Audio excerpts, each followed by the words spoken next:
discussed at yesterday's cabinet meeting. The DOF discussed the medium-term fiscal framework, some details of which the Secretary can clarify for you today. Under the Department of Agriculture, the President discussed ensuring the country's food security and reconstructing the value chain, starting with research and development to provide farmers with the latest technology. The DOTR discussed providing support to the transportation sector and ensuring sustainability through the Libreng Sakay program. They discussed fuel subsidy program and the service contracting program. The DepEd discussed measures to ensure the safe reopening of face-to-face classes.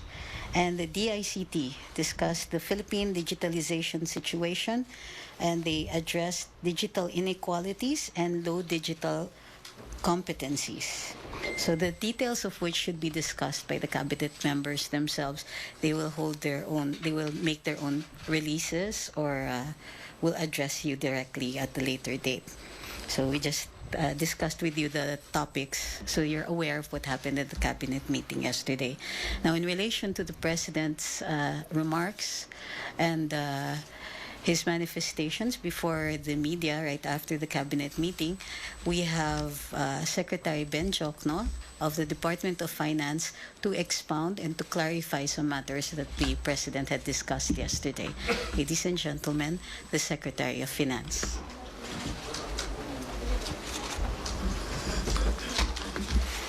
Good afternoon. So let me begin by saying that the President's disbelief at the 6.1% June 2022 inflation rate figure was misunderstood. Okay? He was referring to it as a full year figure when in fact the year to date, meaning January to June, average inflation rate is actually 4.4%. Okay, so that's what he has in mind. Okay, 4.4%. In practice, the BSP projects the monthly inflation rate a few days before the official announcement.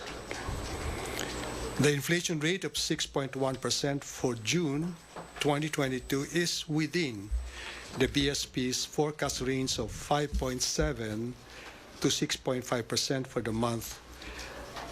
And from January to June 2022, as I earlier mentioned, the average inflation rate of 4.4% is still within the Development Budget Coordination Committee's target of 3.7 to 4.7% for the year as of May 24th, 2022. The uptick in the June 2022 inflation rate was contributed by the following: operation of personal transport equipment, meaning the use of cars, etc., electricity, gas, and other fuels, and meat and other parts of slaughtered land animals. Now, the distribution of the first tranche of fuel subsidies worth 6,500 pesos for public utility vehicle operators and drivers is expected to be completed in the first week of July. This is the Duterte subsidy scheme, the 6,500. Now, considering that oil prices are expected to remain elevated in the near term, the government will expedite the release of the second tranche of subsidies for the transport sector. In other words, President Marcos will continue the fuel subsidy that was put in place by the former President Duterte. This will be funded from the windfall tax from fuel oil. The President was correct in saying that the current high inflation experience is global. Among our peers, Indonesia's overall inflation climbed to 4.4% in June from 3.6% in May. Meanwhile, Thailand's inflation rate increased to 7.7% in June from 7.1% in May. Okay. Inflation in the Euro Eurozone, which includes Germany, Italy, Spain, Italy, etc., stood at 8.6% in June, the highest in 11 years.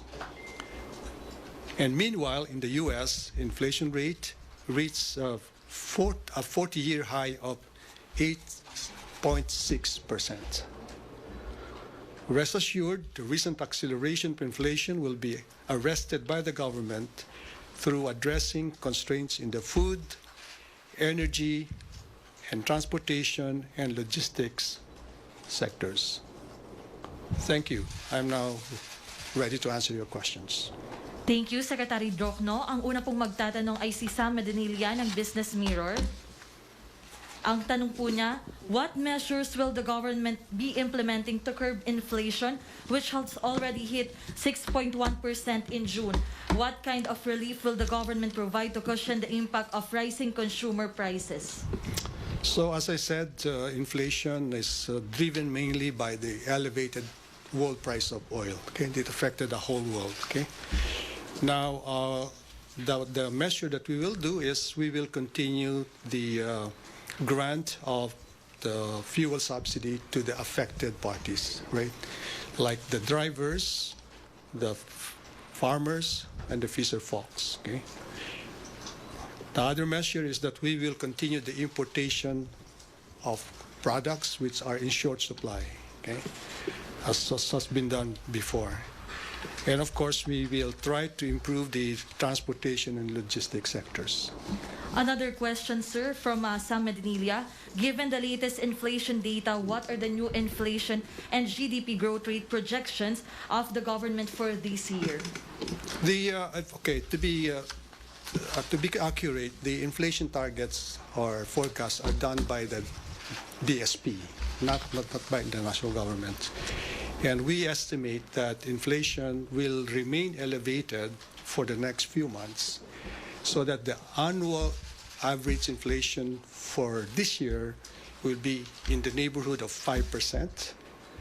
It will be down to 4.2% next year. That's the average inflation, and it will be back to the range, our target range of 2.2 to 4%. It will be back to 3.3% by 2024. Okay, this is a problem faced by many countries. You cannot cut inflation overnight. It has to be gradual, and so that's the forecast of the BSP. Okay, Thank you. so it's 5, 4.2, and 3.3. Okay. Thank you, Secretary. Next, from Neil Mercado of Inquirer.net. His question po ay, how much of a concern is limited fiscal space? When you talk of fiscal space, you talk of the size of the deficit, okay? Size of the deficit. I think we still have a lot of fiscal space because we are confident that our revenues will pick up. In fact, yesterday we submitted what is called the medium-term fiscal consolidation framework. Okay? Medium-term fiscal framework. That is from 2023 to 2028. That's the 6-year term of the president. This is presented for the first time. Okay. So we want to show the world that we are conscious of having a sound fiscal management. So among the targets in that framework are the following. We expect the economy to grow by 6.5 to 7.5 this year. Okay?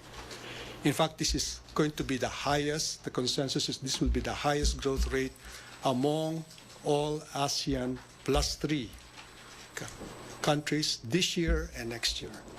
Okay? That's the consensus. When I say ASEAN plus 3, that plus 3 means Japan, South Korea, and China. Okay? So the Philippines is expected to have the highest growth rate for the next 2 years. Okay?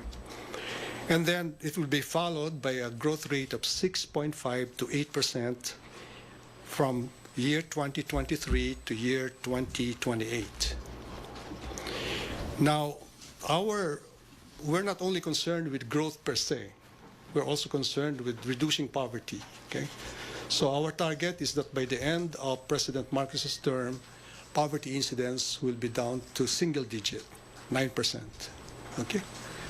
If I remember right, it started at around 25% during the Duterte's first year in office. But we were almost down to around 18, 17%.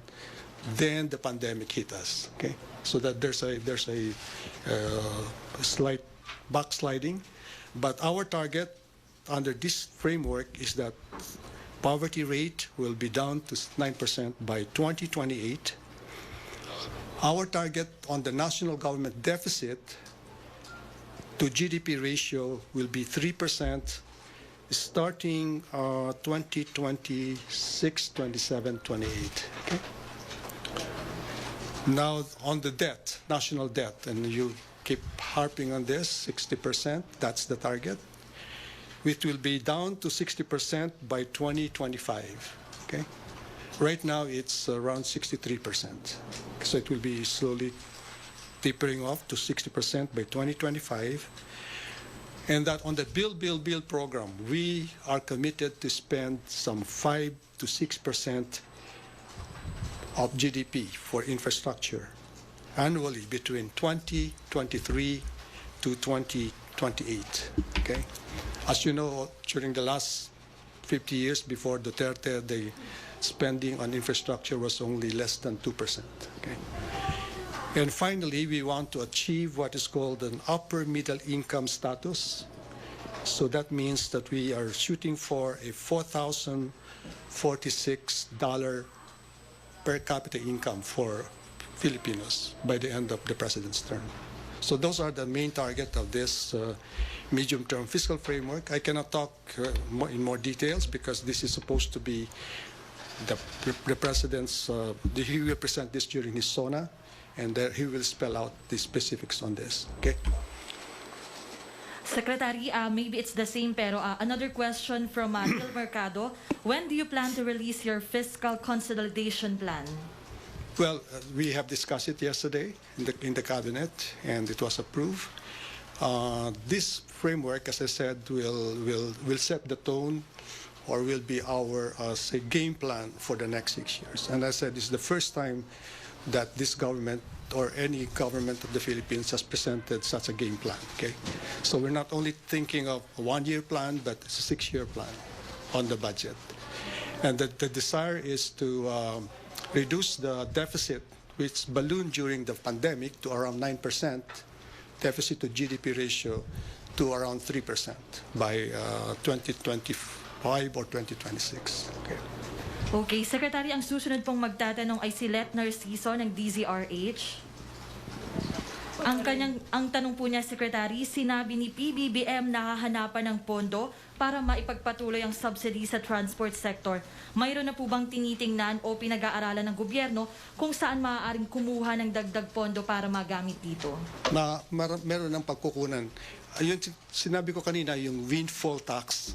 Kasi because nakaset naman yung specific tax on petroleum products, since tumaas yung presyo ng gasolina in the world market, tapos nag-depreciate ng konti yung peso, so the peso value of our imports has increased, so magkakaroon tayo ng additional revenue as a result of that. No? Doon natin kukunin yon. Yung pagtaas ng presyo ng gasolina, ibabalik natin sa taong bayan in the form of targeted subsidy. Hindi lahat makakakuha, but yung mga mas apektado, sila makakakuha nito. Okay? Secretary, may tentative na raw po kaya kung magkano ito? Hindi, papatuloy lang natin yung 6,500 kasi mag-expire na yun itong June eh. So yung sinabi nila, this will be completed by the first week of July. Yung pa yung kay President Duterte. So we will continue. Okay? Okay, ang susunod pong magtatanong ay si Rex Mamisio ng CNN Philippines.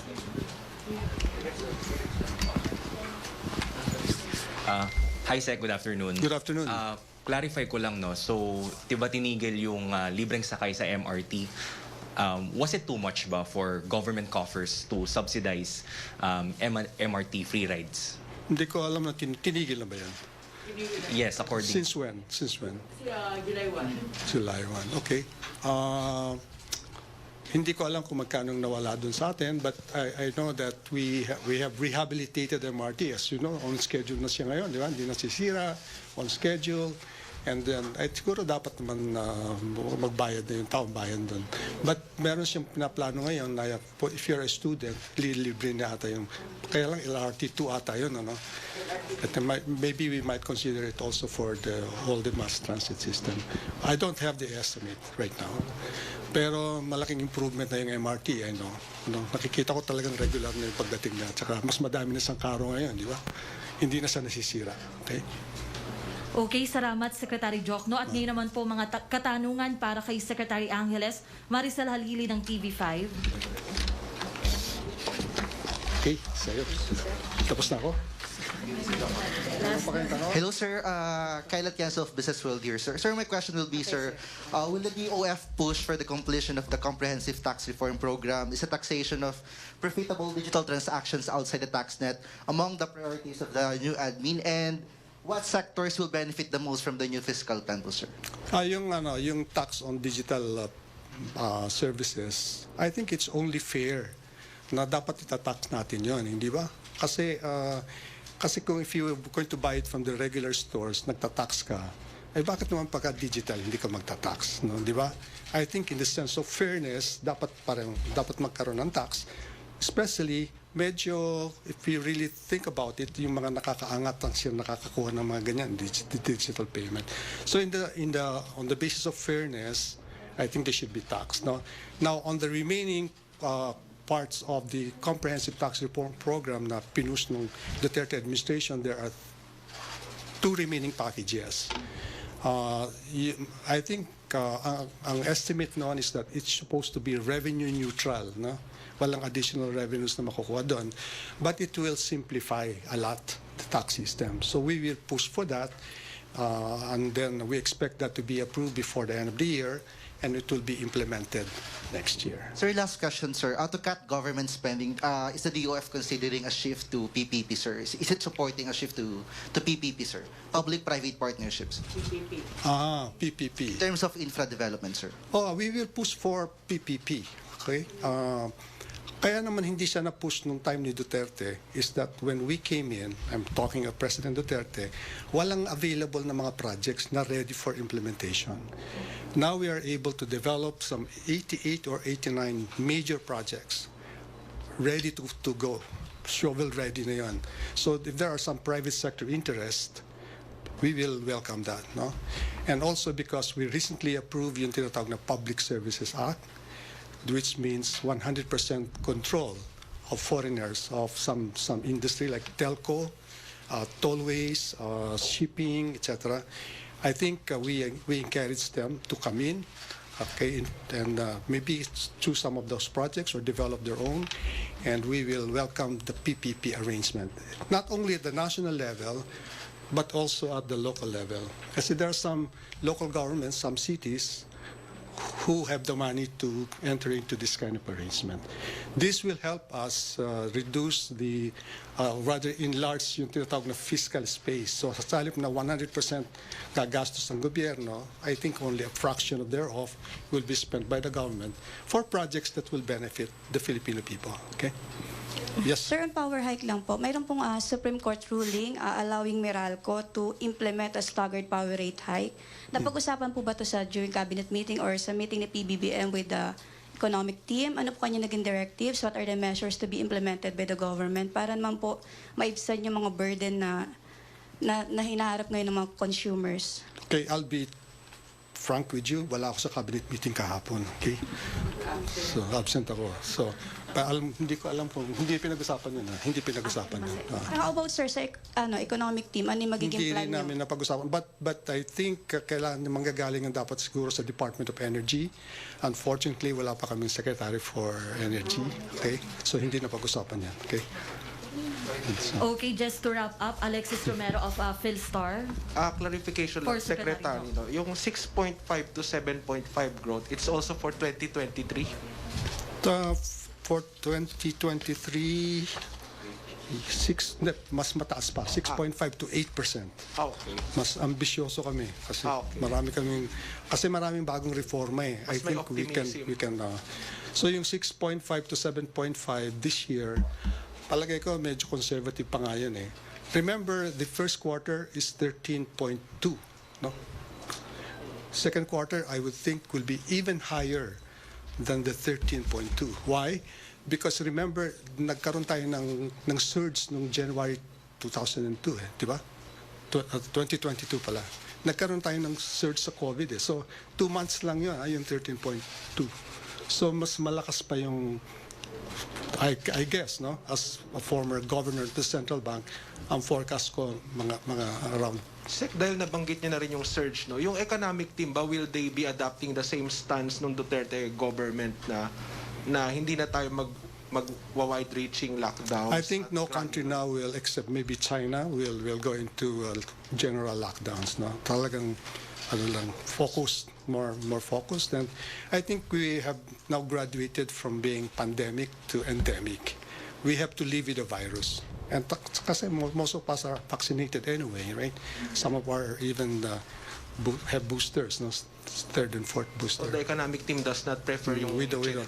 In fact, that is also key to the 100% opening of face-to-face opening of classes. No, the plan is it will start opening up by August, and then 100% by November. Thank you, Okay. Sec. Thank you so much, Secretary Jokno. Now we go back to Maricel Halili for Pwede na Secretary ako, Ang. Okay, thanks. Hi ma'am, magandang hapon po. Ma'am, first issue po yung tungkol sa proposal. A congressman filed the bill before the Congress seeking to change the name of Ninoy Aquino International Airport to Ferdinand E. Marcos International Airport. Ano po ang tingin ng Malacanang dito, ma'am? Malacanang has no comment yet on this one. It's just been filed. After all, wala pang first reading. So any reaction would be premature, if any is even warranted at this time. But ma'am, do you think this is a timely topic to discuss, considering that, well, there's a lot of challenges that the administration is facing right now. Number one is the increase on prices of commodities. So is this a timely issues to be raised? Well, this is not a bill filed by Malacanang, so it's not our place to indicate whether it is timely or not. It was the congressman who filed it. So no comment for right now. Particularly, it's very early stages, really. It's just been filed. Ma'am, One sorry. more. Yes. Other issue lang po, baka po may detalye na tayo dun sa meeting ni President Bongbong Marcos with DOH and PhilHealth officials this morning. Wala pa po. Wala pa. We will probably be calling for a briefer as soon as we get that. So get ready probably tomorrow, not sure, or we will be issuing a release for it. Thank you, ma'am. You're welcome. Okay, one more. Ang susunod naman pong magtatanong ay si Pia Gutierrez ng ABS-CBN. Where's Miss Pia? Hi, ma'am. Actually, tanong na yung mga questions ko. But could you please clarify po the appointment of Tercio Cruz III as FDCP chair, considering na meron pong previous release before that the appointment of Yusek Dino has been extended until 2025? I think she would fall under MC1. So Memorandum Circular number 1. And therefore, the appointment is correct. Thank you, ma'am. You're welcome. Okay, no more questions? Thank you. Oh, okay, fine. One pahabol? Si Sige, Ivan Mayrin. ma'am. Ay. Ivan Mayrin. After the lady. Ba, so dalawa yung pahabol natin. Vance Fernandez. All right. Yes, ma'am. Yes, Good ma'am. afternoon. As the President has announced, the free rides for students in the LRT will continue forward. Has there been details announced on where the appropriate budget for sustaining the free ride operation for students will be drone filmed? And how long will the free rides be maintained by the government for? Well, this is a question for the DOTR. Let's allow them to make the announcement themselves.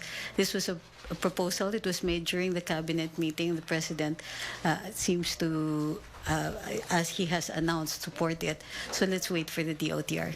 All right? They'll make their presentation. Okay, thank you. Mabilis lang na tanong lang po, ano po ang tugon ng Pangulo sa imbitasyon ng European Union for the President to visit Brussels? Has it been formally acknowledged? Not yet. It was not, in fact, discussed during the cabinet meeting. So we'll wait for that one. He did acknowledge the other invitations. If you will recall, we just haven't calendared the invitation of China. So we'll wait for that one. Wala pa talagang acknowledgement. It wasn't even discussed. We'll announce it as soon as it's formal. All right? Thank you very much. For last follow-up question. Nestor Corrales of Inquiry. Tatlo na. Good afternoon, ma'am. Ma'am, there are over a dozen bills pending before the Office of the President for the President signing, particularly the vape bill. What's the plan of the President? Will vape bill? Vape. All right. The plan of the President on these bills, will he sign it or will he let it lapse into law? The president has not indicated either way. So when you say that there are bills pending before the president, as you know, if no action is made, then it lapses into law. So there has been no indication. The president has not commented on these bills right now. Magkakaroon po ng National Vaccination Day for school children, considering na may plano tayo mag face-to-face classes 100% sa November. Meron po bang planong gano'n? The issue of vaccinations actually has been addressed during the cabinet meeting. It will be discussed formally later on. In fact, we have a release for tomorrow on that one. Yeah, and you're right. It is an essential part of returning to face-to-face classes. So we'll discuss this further when we're expecting the Department of Education to issue their department order pursuant to face-to-face classes, and an additional announcement also from the DOH on the vaccination program. Right? Thank you. Okay. Pampahapol lang. All right, totoong-totoo na. Wow, really? Really? Really? Okay, ganito. Just as a matter of discipline, let's just take 2 more questions. All right? Madam. Okay, last 2 questions from Rex Remicio and Pia Gutierrez. Okay. All right. Sec, this is related to defense, no? So, yung Republic Act 11709 sets fixed terms for top AFP positions for 3 to 4 years. Kasi dati, di ba, pag na-appoint, hanggang sa retirement. Pero this time, fixed term, 3 years na. So, si President Marcos ba, will he continue to keep current AFP Chief General Andres Centino until he retires on February 2023? This is a law, right? And it's been passed. So the president adheres to the law. So, siya pa rin ba until February 2023? Whatever is stated in the law. So if his term has been during the time of the effectivity of the law, then the president will abide by that. And last na, yung papalit sa kanya by February 2023, which will take the 3-year term, meron na bang list si President Marcos? Oh, it's way too far right now. So really speculative at the moment. Yes, ma'am. Ma'am, I would just like to get your comment po dun sa naging tweet ni Senator Cheese Escudero regarding the President's veto of House Bill 7575. He questioned, he said that he is uncertain if the President can veto a bill passed by the previous Congress. Can Malacanang comment on this po? The Constitution is very clear that they have no indication as to whether it's the sitting president or the former president who can sign a bill into law. So, since there is no distinction made in the Constitution, neither do we make such a distinction. So the president can veto. That is the stand. Thank you. All right? Thank you very much. Maraming salamat. Malacanang Press Corps. Maraming salamat po, Secretary Trixie Thank you. Cruz-Angeles. Have a good day, guys. Thank you, sir. Thank you.